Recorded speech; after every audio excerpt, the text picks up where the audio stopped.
Hey guys, what's up? It's Rygar the Destroyer, and today we're going to be taking a look at the AT-AT driver from the Star Wars 6-inch Black Series. This guy is really cool, but before we take a closer look at him, let's go ahead and take a look at his packaging. Here it is. It's pretty standard for the Black Series.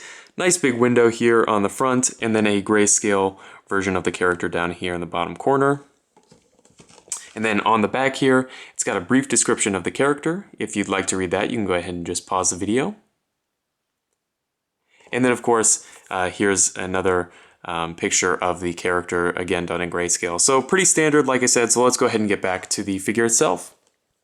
The AT-AT driver here stands at exactly 6 inches tall. So again, like most of the figures, right in scale, you know, with all of the other figures that you're going to be getting from this line.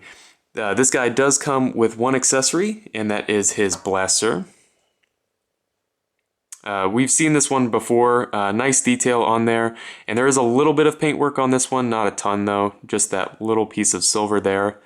But it does fit in the figure's hands and it does look nice, so I'm okay with it.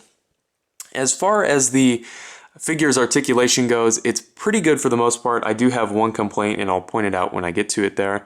But in his head, really nice range of motion. It's got a ball peg with a hinge. So you can basically get his head wherever you want it to go. I will say that the tubes do kind of get in the way, but there's really not a ton that they could do about that. I would rather have them attached permanently to the figure than have them popping out all the time. So most poses that you're going to be getting this guy into, he can definitely pull off without having the tubes get in the way though.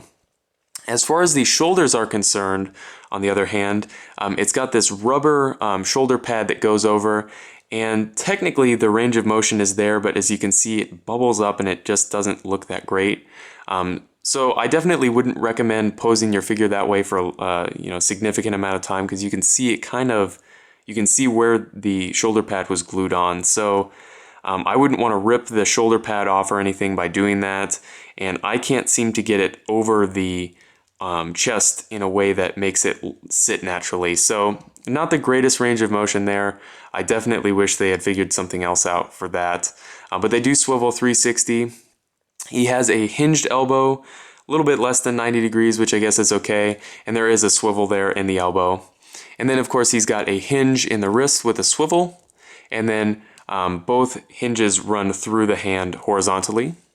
He has what feels like a double ball peg here in the torso, which gives him really nice range of motion. T-jointed hips.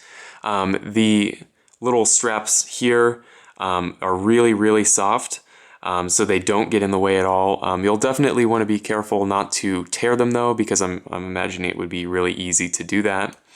There is a thigh swivel there. Oh, and one more thing, I do want to mention that his legs come very far forward, which is good for obviously a character that is going to be posed sitting down a lot. So anyway, back to the articulation. Double jointed knees with a really great range there.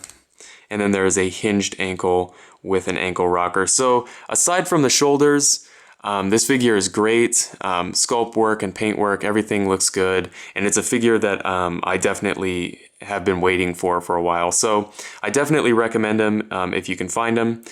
So if you have any comments or questions, please leave them down in the comment section below, and I guess I'll see you later.